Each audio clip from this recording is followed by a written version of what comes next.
So do I think there were more people behind it? So here's what's crazy, guys. I don't know. I honestly, guys, I don't know what to think about this. Okay? I do know this, that these things like never quite make sense.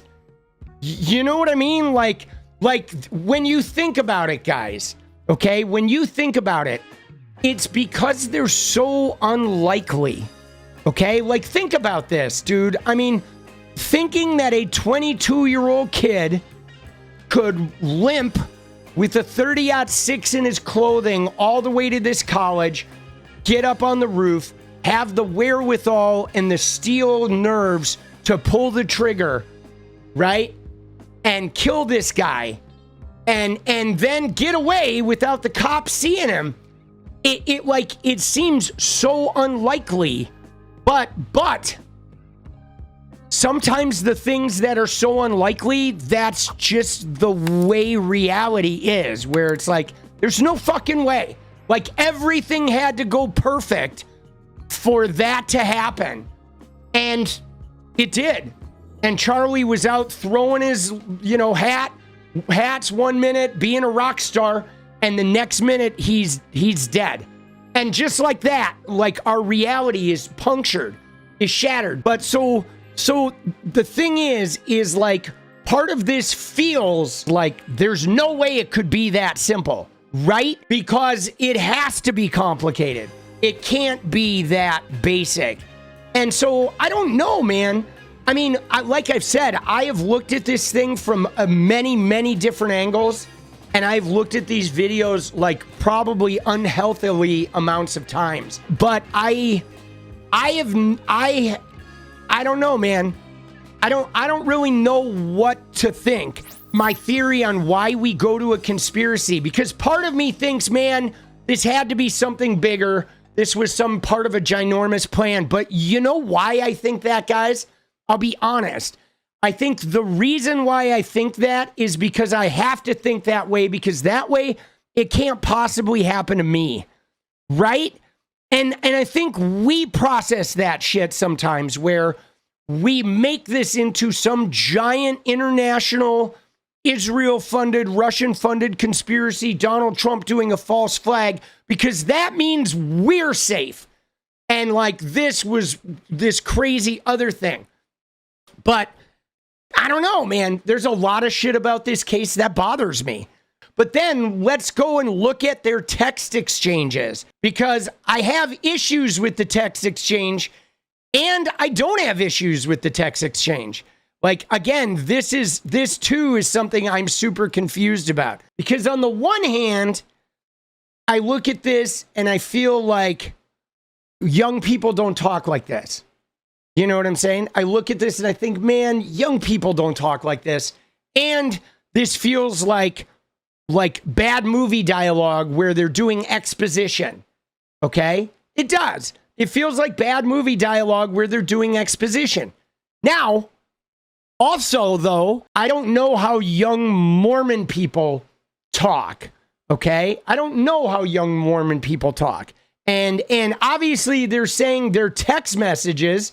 So that means they're on a phone, okay? If they're text messages, they gotta be on both of their phones. So they're gonna have to show those phones in court, okay? They couldn't have just made it up in the FBI. These things have timestamps, and so obviously, if this text message thing occurred, it's in phones, timestamped, and they have. Right? Or Discord chat, those are time-stamped as well. But let me just tell you something here that did really ring true for me, okay? The thing that did sort of hit me and give me the chills about this was, first off, I am still okay, my love. That hit me, right? That, like, an awkward Mormon kid talking to someone they love, a stilted awkwardness. From the beginning, I was like, yeah, I can kind of picture that. Okay, but what really hit me about this You know what really hit me about this, guys, and made me think it was real was one thing, guys, because I looked at this and I look at the language and I'm like, there's no way this is real. This is phony. This is bullshit. But then I noticed something that is very indicative of the type of mind that would shoot Charlie Kirk. And you know what it was, guys? It's this. It's like the roommate says, you weren't the one who did it. And he says, yeah, I am. I'm sorry. I thought they caught the person. So the roommate is grappling with like, there's no way you did this. Please let it not be you. But Robinson is obsessed with getting his gun. He's not thinking about the fact that he hurt his lover. He's not thinking about the fact that he did this dastardly deed. He's like obsessing. I put the gun down. I got to get the gun. There was a car waiting there. Man, I should have gone back right away when I got my car. Like the whole conversation, the lover is like, please tell me this wasn't you. What the fuck is going on? And he is on a hamster wheel of like, I shouldn't have left the gun there. I shouldn't have left the gun there. There's a car still there. I need to go get the gun. And that's when it kind of hit me where I was like, God damn, I actually think this is real. Because that is really common with somebody who commits a crime like this, where they're stuck in a loop afterwards and they've blocked everything out except this one thing. Like Ted Bundy, he used to drive away and he used to throw all his shit out the window. And then he would be obsessed with the fact that he had to go buy a new pair of crutches. And he would like freak out about like, why did I throw the crutches away? Now I have to go buy a new pair of crutches. God damn it, I have to go buy a new pair of crutches. And they fixate, okay? After a killing like that, they fixate. But let's just read it. And you'll see what I mean. He says, go read the note. He put a note under the keyboard and said, go read the note. The roommate reads the note that says, I killed Charlie Kirk. The roommate says, what? You're joking, right? I am still okay, my love, but I'm stuck in Orem for a little while longer yet. Shouldn't be long until I can come home, but I got to grab my rifle still. To be honest, I had hoped to keep this secret till I died of old age. I'm sorry to involve you. You weren't the one who did it, right? I am. I'm sorry. I thought they caught the person. No. They grabbed some crazy old dude, then interrogated someone in similar clothing. I had planned to grab my rifle from my drop point shortly after, but most of that side of town got locked down. It's quiet, almost enough to get out, but there's one vehicle lingering. Why? Why did I do it? Yeah, I had enough of his hatred. Some hate can't be negotiated out. If I'm able to grab my rifle unseen, I will have left no evidence. Going to attempt to retrieve it again. Hopefully they have moved on. I haven't seen anything about them finding it. How long have you been planning this? A bit over a week, I believe. I can get close to it, but there's a squad car parked right by it. I think they already swept that spot, but I don't want to chance it. I'm wishing I had circled back and grabbed it as soon as I got to the vehicle. I'm worried what my old man would do if I didn't bring it back. Grandpa's rifle. I don't even know if it had a serial number, but it wouldn't trace to me. I worry about prints. I had to leave it in a bush where I changed outfits. Didn't have the ability or the time to bring it with. I might have to abandon it and hope they don't find prints. How the fuck will I explain losing it to my old man? The only thing I left was a rifle wrapped in a towel. Remember how I was engraving bullets? The fucking messages are mostly a big meme. If I see notices bulge ooh on Fox, I think I might have a stroke. All right, I'm going to have to leave it. That really fucking sucks.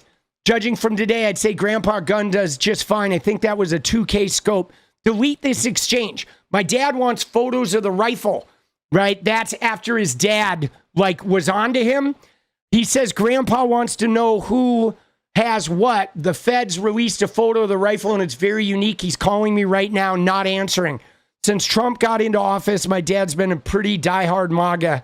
I'm going to turn myself in willingly. One of my neighbors here is a deputy for the sheriff. You are all I worry about, love. I'm much more worried about you. Don't talk to the media, please. Don't take any interviews or make any comments. If any police ask you any questions, ask for a lawyer. Stay silent.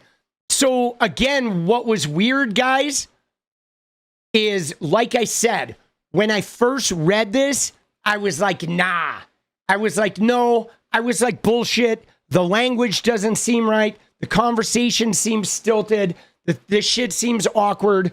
But when I read how the person kept fixating on the gun and the squad car, it started to feel a lot more real to me. Because I don't feel like if FBI agents, I don't know if they would have left that detail. Like that detail felt like, you know, that detail felt like really good screenwriting, right? Like bad exposition, but really good screenwriting to have the one person where, you know, think about this, guys. He's like messaging his lover to say, like, I'm going to prison, basically. I just did this horrible thing. And all he can fixate on is there still being a squad car there preventing him from getting to the rifle. And he's fixated on worrying about the rifle. And that really hit me. That was like, oh, goddamn, that feels really real. Most people are just focused on the language. But, like, you don't know how Mormons talk. I mean, do you know where this kid was from, guys? This kid wasn't from Orem. He was from a tiny little town down by St. George called Washington, Utah. A small fucking town, like 200 miles away. That is like, you know, it's like polygamy country, right? So instead of thinking of this guy as a typical Gen Zer, think of this guy as like an Amish, okay? It's like Washington, Utah is like, if this guy wasn't a popular, like, sort of, you know, social media using, like, he didn't do a lot of social media. His mom took a lot of pictures of him on Facebook, but I don't think he was active on social media, but he was like from a part of Utah that is like Amish LDS, you know, they're like Hicks, like fucking LDS, like mountain people and shit, you know? And also the thing about it is it's possible that it was a conversation too, where they were aware. I think he was aware that it was going to get read, right? Like, did you get that? The feeling that they were kind of being watched, where he was sort of like knowing this was going to get read by the whole world, because he knew he left his gun and he kind of knew on some level he was going down and the whole world was eventually going to read this thing. So he was like, you know, putting on his best proper whatever. But yeah, I don't know, man. It's, again, everything about this is weird, is just weird. But I do know I've spent a lot of time in Utah and down by St. George, where this kid is from, in Washington, Utah. It is like polygamous living on farms kind of world. Look at that. That's his town. Look at that shit, bro. It is like rural. So he drove, okay? He drove, like, if you look at Utah, he's down here. Orem is like up here. Like SLC is right there. And then Orem is like basically right here with Provo in the middle of the state.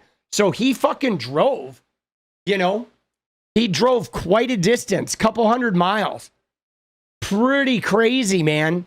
Yeah, it's pretty wild. I mean, that's an adventure. So here's what I took from this, guys. Okay? Here's what I took after looking for this. I mean, without a doubt, there is some groiper to this kid. His meme culture was definitely groiper connected. He definitely watched some of these groiper people. I don't think he was a pure groiper, though. I think he was kind of a nihilist. You know what I'm saying? I don't think he identified with the groiper movement. I think he just spent time in their online spaces. And I think he was attracted to some of their ideas and he was fucking repulsed by others. But I think he was that in general. I think when you look at the sum total of him, he was like disaffected. Like, I think that is part of what sort of motivated this shit, was the fact that he was like, didn't fit anywhere. Okay, he wasn't really a groyper. He wasn't a TPUSA. He wasn't a leftist. You know what I mean? I mean, he may have had a different view about transgender people than his family, but if he had been a leftist, he would have probably argued with his family. I don't know a single leftist who does not fucking fight for their beliefs. Like always, like leftist people, they speak up everywhere. There is no such thing as a leftist who doesn't like vocalize their leftism. Leftist people, they do like nothing but vocalize their leftism, okay? Because they're possessed by healthcare and social equity. You know what I'm saying? Like leftist people are mission-based. And I mean, I don't know, man. When I was looking at like a lot of this kid's shit, I felt like he spent time in groyper places, you know, chat rooms and shit. And he had spent time in like darker, you know, gaming adjacent internet spaces. But I think for the most part, this guy just didn't have, like, I feel like he didn't have an identity. Okay. He was disillusioned. He was disaffected. He didn't have a place he fit in. And he liked memes, right? He liked memes. He liked trolling. I don't know, man. I feel like he was pretty awkward. I mean, it's pretty common that when people do these kind of crimes, they're not really motivated by a sensible political thing. What is up, guys? Thank you so much for watching. If you like the video, you want to support independent resistance media, you know what to do. Drop that sub, hit the like button, and please share it.